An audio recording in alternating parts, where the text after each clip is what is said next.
So how do you answer the question that Jesus posed?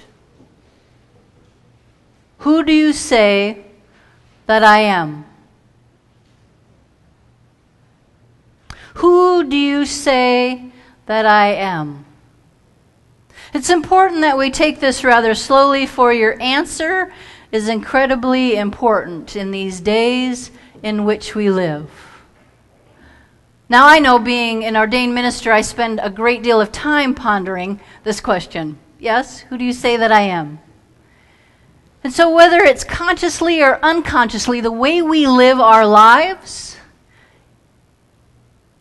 answers this question for us. Our answer is more than ethics.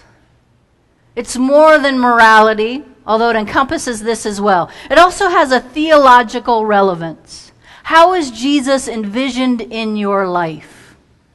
For it speaks to the way we live individually and collectively as a Christian church. Have you heard that saying that you right now are the only Bible that some people will read in their lives? Y'all heard that one before? You right now. The encounters that you have with folks. You may be the only Christian that they encounter. How is that encounter going? And what does it say about how we answer this question? Who do you say that I am? Jesus, as you know, is this master at asking questions. He lives that art of question asking.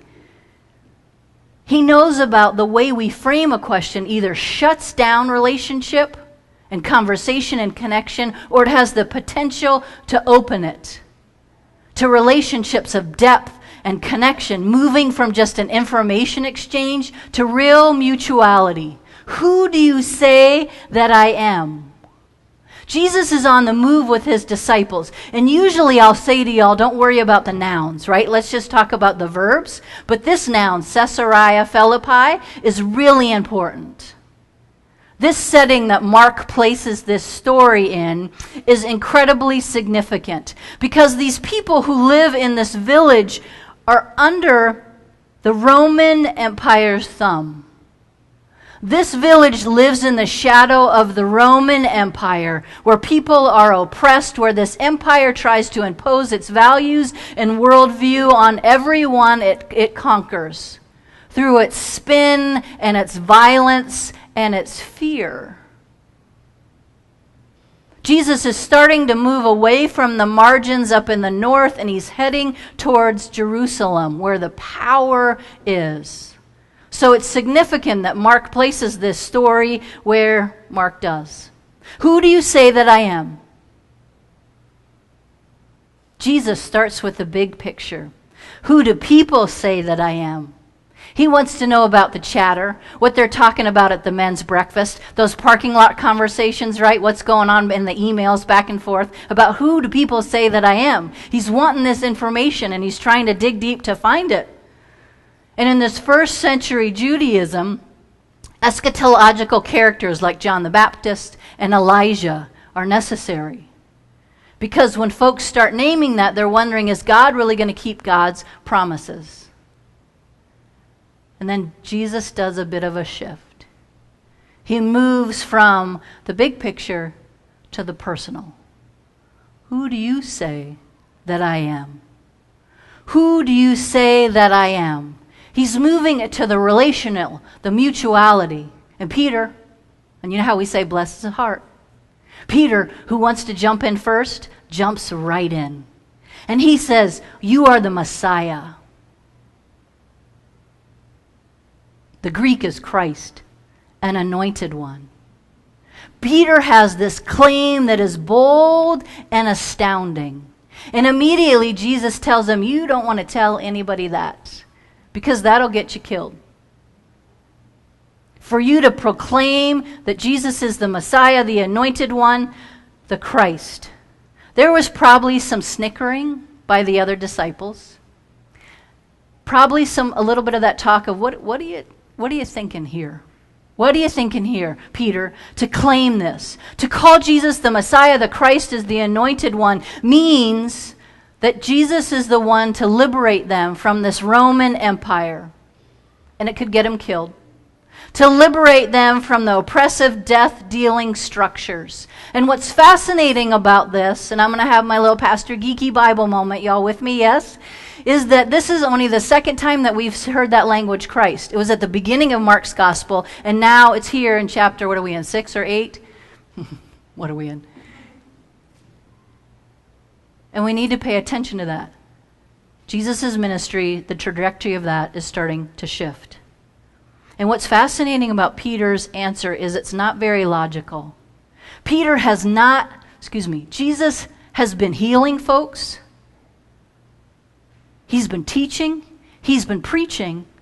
But he hasn't given any claims to royalty. He hasn't been given any claims to his political ambitions that he wants to be the king or the ruler. And yet Peter says, you're the Messiah, you're the Greek, you are the anointed one. So it's a pivotal part of this chapter. We're moving from the seas and the boats and the wilderness to a journey from the center. You are the Messiah. Jesus then tells him, you know what that means, don't you? I'm going to suffer, I'm going to be crucified, and I'm going to be raised. And Peter doesn't want to have any of it because that goes against how Peter understands power. And this is where Jesus' theology of reversal begins to go deeper and take root. And might we also try this on about what it means to have someone liberate in the days in which we live and the type of power that we see rampant.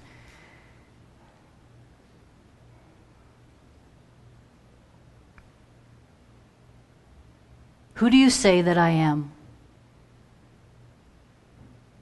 Our very answer hangs on it, the character of Christianity in the world. Do we want a Messiah or a Christ or an anointed one who's strong and powerful, someone who's going to come and rescue us from our troubles and defeat our enemies? And there are certain days, y'all, that I would love to have that, right? Who's going to guarantee our prosperity and our success? And yet Jesus has something else in mind. Jesus desires us to follow. If you do a quick Google search, followership is really far down when it comes to leading versus following, right? Who wants to follow? I recently went to an installation of one of my colleagues that I knew at Pacific School of Religion, Reverend Janice Steele. Bishop Yvette Flunder was the preacher, and if y'all want to hear a preacher, I invite you to Google Bishop Flunder. And at the beginning, they line all the pastors up, all the clergy up, right? So we're in our nice red stoles, and just go with me for a minute. And we're supposed to follow the instructions. And I had a different vision, right? So I'm in someone else's church, someone else's installation, and I was having trouble following instructions. And because I had a different vision of how this could go much smoother, right? Much smoother. We could clarify it a lot easier, yes? So I actually had to sit down on one of the pews and take a deep breath and remind myself that I didn't need to be in charge in that moment. I needed to be quiet and follow. Y'all ever have those moments? Maybe it's just me. So following Jesus is not just a list of rules. It's not a how-to manual. Rather, it's about walking that same road, participating in those boundary transgressions that unite us with Christ and unite us against those empires that seek to build walls, that seek to silence opposition, that separate the world into us and them through bullying. And this is where it gets a little challenging. Jesus says, if you want to become my followers, let them deny themselves and take up their cross and follow me. For those who want to save their life will lose it, and those who lose their life for my sake and for the sake of the gospel will save it. I don't know about you, but I struggle with that taking up my cross language. It's been used one too many times abusively, spiritually, and emotionally. Oh, Cynthia, that's just the cross you bear. You're a gay woman. The world's going to be mean to you. That's just the way it is. That's the cross you have to bear. And to that I say, get behind me, Satan. Survivors of domestic and sexual abuse, oh, you have to stay with your abuser and help them find Jesus. They're just unemployed. They had too much to drink. And to that we say, get behind me, Satan. People of color being denied their full personhood already. How much more can they deny of themselves? Get behind me, Satan. Those mothers and fathers from Central America walking hundreds, if not thousands of miles in that barren desert, leaving behind war funded by the United States, leaving behind gangs and abuse, seeking a dream of a better life in the United States. For who do we say as a nation Jesus is? And when they arrive, they have their babies and children stripped from their arms and put in cages. Who do we as a nation say Jesus is? Have you all taken a moment on a day when you've had energy to imagine what that's like? To come seeking this better life, this dream. And you arrive and to have your children taken from you and you don't know where they are. I would be crushed. I would lose it. Who do we say we are as a nation following in the ways of Jesus? Who do we say we are, Lynnhurst, Congregational United Church of Christ, following in the way of Jesus? That cross that has been and still is used as a weapon to instill fear. Stay with me, all. It's important, Elizabeth Johnson tells us, and necessary to be clear about just what does Jesus mean when Jesus says to take up your cross. Jesus isn't talking about suffering that is simply part of living in our broken world. Our neighbors that we struggle with, serious illness, natural disaster. And y'all, I don't say any of that lightly. That suffering is real and it's painful and it's heart-wrenching. Yes? Jesus isn't telling us to seek out suffering or martyrdom. He didn't seek it out, but he knew it was inevitable as part of the life he was living. Jesus seeks about us losing our lives for his sake and for the sake of the gospel. It means that we're willing to lose our lives by spending them for others. Using our time, our resources, our gifts and energies so that others might experience God's love made known in Jesus Christ. And I need to invite, yes, y'all still with me? I need to make sure that you are operating from Joyce Roop. Y'all are familiar with her? I know the Women's Spiritual Circle has looked at her work. That we operate from a cup that's overflowing and not depleted.